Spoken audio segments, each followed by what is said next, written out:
Hello दोस्तों, स्वागत है आपका हमारे YouTube channel Uttarakhand coaching classes में। तो आज हम बात करेंगे कुछ जीके जीएस के कुछ वन लाइनर क्वेश्चनों की। तो देखेंगे, पहला क्वेश्चन हमारे पास है। नंबर 1 क्वेश्चन देखिएगा, राष्ट्रीय आय समिति की स्थापना कब हुई थी? बताएंगे आप कब हुई थी? 1949 में। देखिएगा 1949 में किसने की थी इसकी अध्यक्षता? पीसी महालनोबिस ने।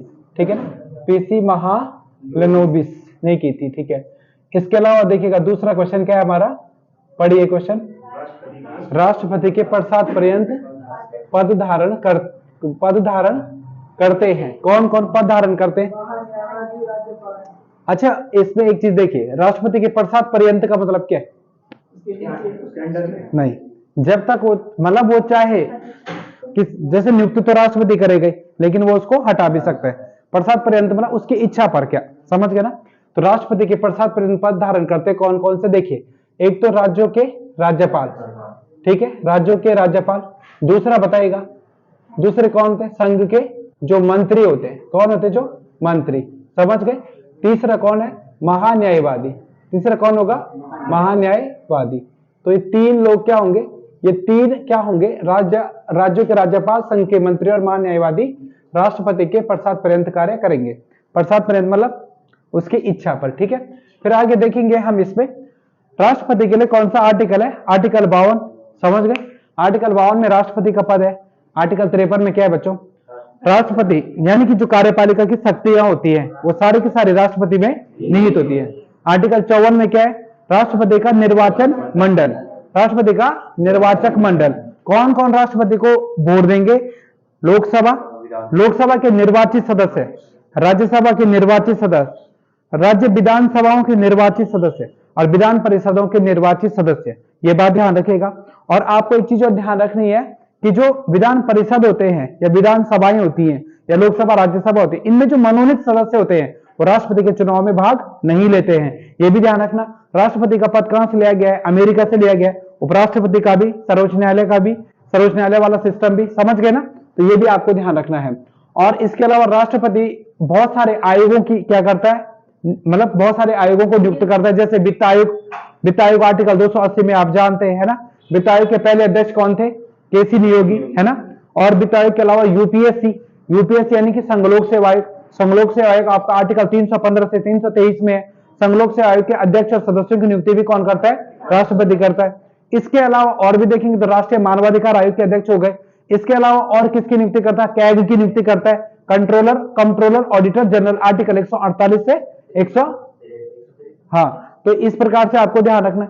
इसके अलावा आपको और भी चीजें ध्यान रखनी है राष्ट्रपति के बारे में कि वो राष्ट्रपति कौन है जिन्होंने मतलब लगातार 2 बार 2 कार्यकाल अपने पूरे किए हैं।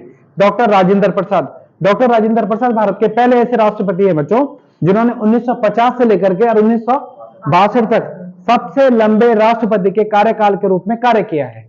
क्या ये बात समझ में आ गई? ध्यान रखिएगा राष्ट्रपति के बारे में ये सब बातें। ठीक है, वैसे कहने के बहुत कुछ है इसमें, पर अभी आगे बढ़ते हैं। ठीक है, तो इस क्वेश्चन का आंसर आपको ये रखने हैं ध्यान। इसके बाद देखेंगे अगला बिंदु इसमें आएगा। अच्छा, एक चीज और मैं आपको बता रहा था, आर्टिकल 54 तक हमने पढ़ा, तो 55 भी तो था। आर्टिकल 55 में क्या होगा? राष्ट्रपति की निर्वाचन की रीति क्या होगी? एकल संक्रमणीय मत पद्धति आपत्ति। आर्टिकल 56 में क्या है? 56 में क्या है? राष्ट्रपति का क्या कार्यकाल, है ना। राष्ट्रपति कार्यकाल कितना होगा? 5 साल। फिर आर्टिकल 57 में क्या है? पुनर्निर्वाचन। एक आदमी 2 बार राष्ट्रपति बन सकता है और इसका best example doctor Rajendra Prasad है। ठीक है, आर्टिकल 58 है राष्ट्रपति की योग्यताएं।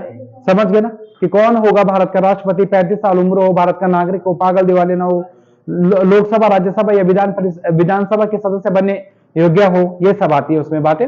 और इसके अलावा आर्टिकल 59 जिसमें राष्ट्रपति की पद और शर्तें हैं। राष्ट्रपति का वेतन कितना होगा? वेतन कार्यकाल के दौरान उसके वेतन भत्तों में कोई भी कटौती नहीं होगी। इस प्रकार से राष्ट्रपति का वेतन संचित निधि से दिया जाएगा। ये सब चीजें, और संचित निधि आर्टिकल 266 में है, ये भी आप लोग जानते हैं। ठीक है, इसके अलावा अगर हम और भी चीजें आएंगे, आर्टिकल 59 बोल दिया हमने। 59 के बाद आर्टिकल 60 में क्या है? राष्ट्रपति की शपथ, और शपथ दिलाएगा सुप्रीम कोर्ट का मुख्य न्यायाधीश, है ना। ये भी आप लोगों को ध्यान रखना। आर्टिकल 61 महाभियोग है। महाभियोग की जो प्रक्रिया एक अर्ध न्यायिक प्रक्रिया है।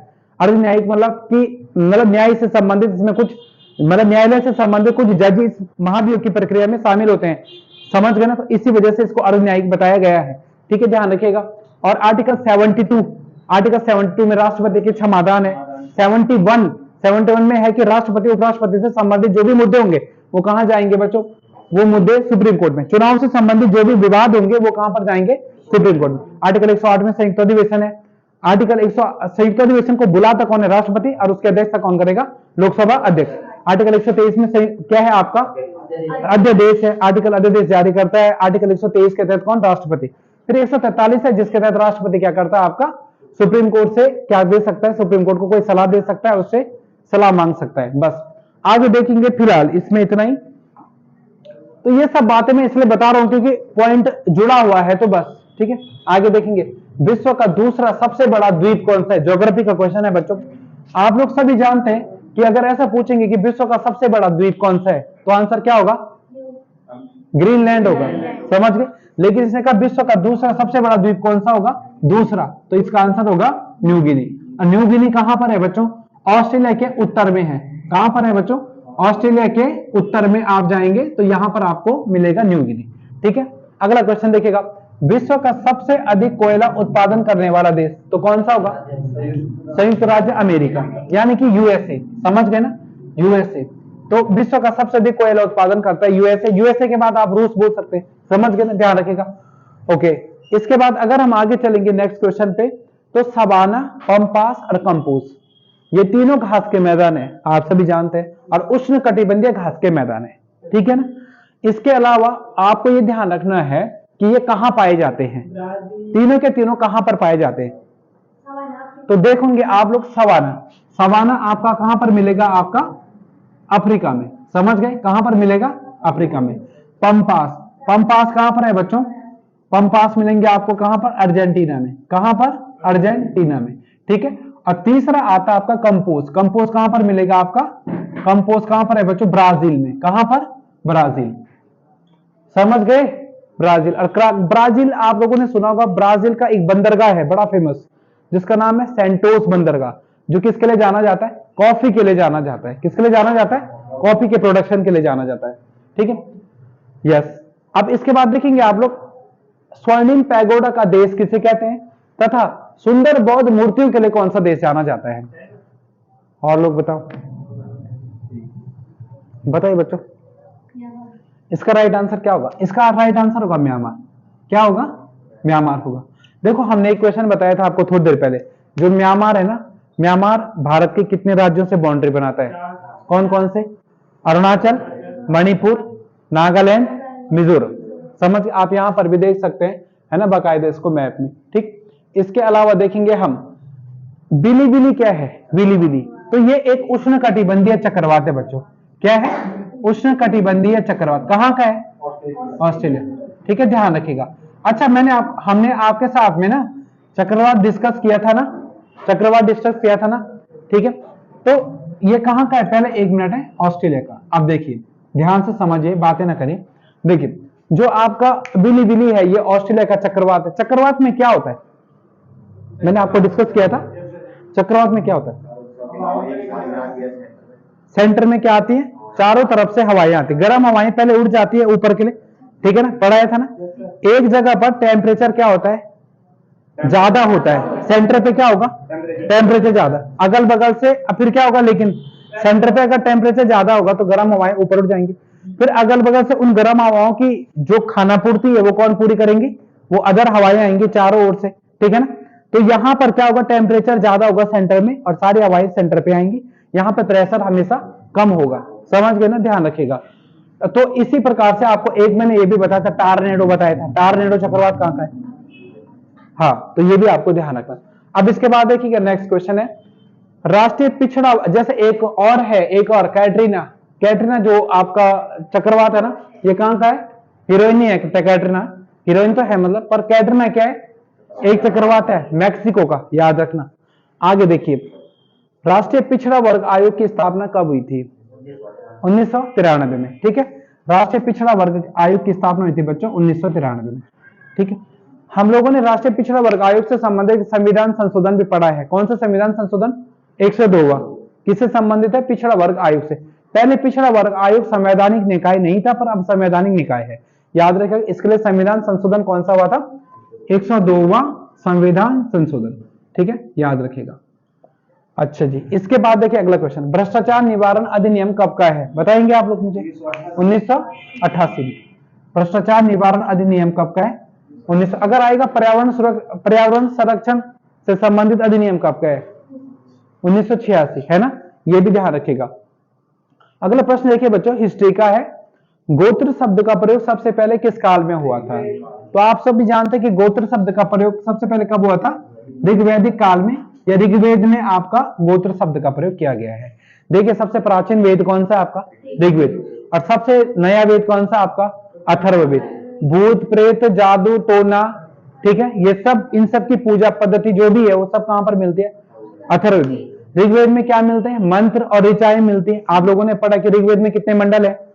10 मंडल है। कितने मंडल है? 10 मंडल है। समझ गए? गायत्री मंत्र का वर्णन कौन से मंडल में? हाँ, तो ये भी ध्यान रखना, तीसरे में है। तो इस प्रकार से समझिएगा, सोमदेवता को समर्पित कौन सा मंडल है ना, आप लोगों ने पढ़ा हुआ।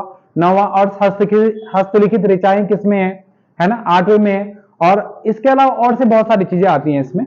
तो फिलहाल आपको ये ध्यान रखना कि गोत्र शब्द का प्रयोग सबसे पहले किस काल में हुआ? ऋग्वेद में।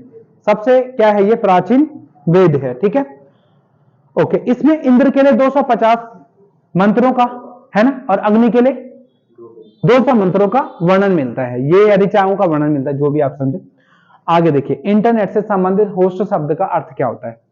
अब देखिए बच्चों, इंटरनेट से संबंधित जो होस्ट शब्द है ना, इसका अर्थ होगा कि किसी फाइल का इंटरनेट से जुड़ाव, है ना, वो होगा किसका मतलब? होस्ट शब्द का मतलब। जब कोई फाइल किससे जुड़ी होती है? इंटरनेट से जुड़ी होती है, तो उसको बोलते हैं होस्ट। आगे देखिए, एक क्वेश्चन हमारा छोटा है, MS वर्ड प्रोग्राम में Ctrl+N क्या है? आप बताओ, या तो कमेंट बॉक्स में बताना बच्चों, या तो आप ही बताओ। Open new document. यस, बहुत अच्छा क्वेश्चन है वाला, ओपन न्यू डॉक्यूमेंट। शॉर्टकट में लिख रहे हैं OND, ओपन न्यू डॉक्यूमेंट। ठीक है, तो आज के लिए इतना ही। यदि वीडियो ठीक लगे हो तो लाइक सब्सक्राइब जरूर करेगा। धन्यवाद।